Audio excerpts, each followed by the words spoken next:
I never thought I'd be writing this down, but maybe it'll serve as a warning to others who think cryptid hunting is just an exciting hobby.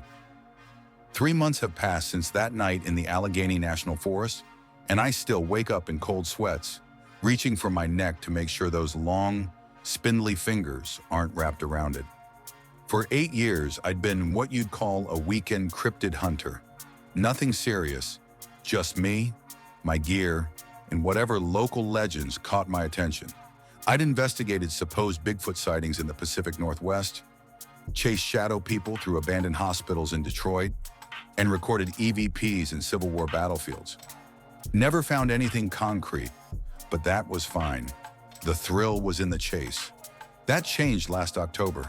I'd caught wind of unusual activity in the Allegheny National Forest, reports of hikers going missing, only to return days later with no memory of where they'd been. The really strange part? They all came back with identical geometric patterns burned into their forearms, like crop circles but more complex.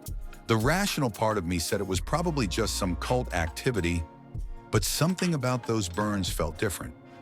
I packed my usual kit: night vision goggles, thermal camera, digital recorder, first aid supplies, and 3 days' worth of provisions. The forest welcomed me with unusual silence. No birds, no insects, not even the rustle of leaves despite the October wind.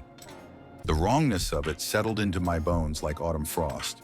The first 2 days yielded nothing except increasingly frayed nerves and a growing sense that something was watching me. On the third night, my thermal camera picked up a heat signature that defied explanation.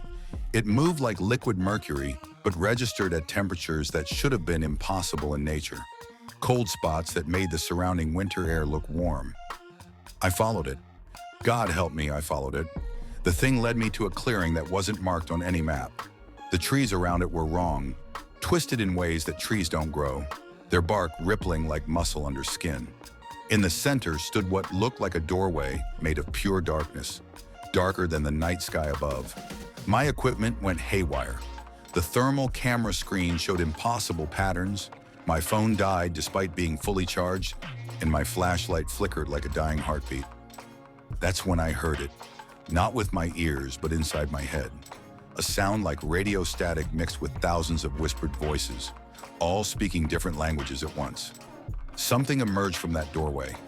I won't describe it fully because I can't. My mind refuses to reconstruct its complete form, but I remember parts.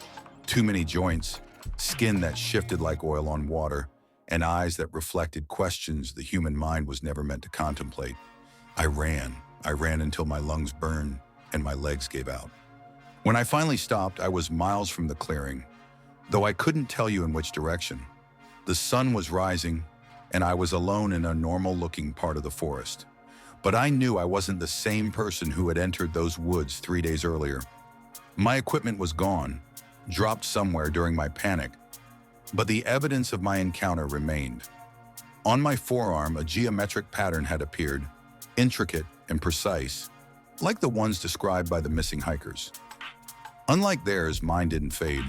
It pulses sometimes, late at night, and in those moments I swear I can hear that static whisper again, calling me back.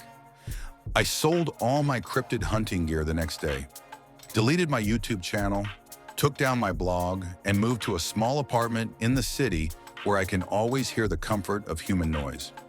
But sometimes when I'm lying awake at 3 a.m., I catch movement in my peripheral vision, something fluid and wrong.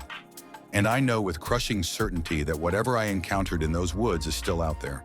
And worse, it's looking for me. I used to be a cryptid hunter. Now I'm the one being hunted.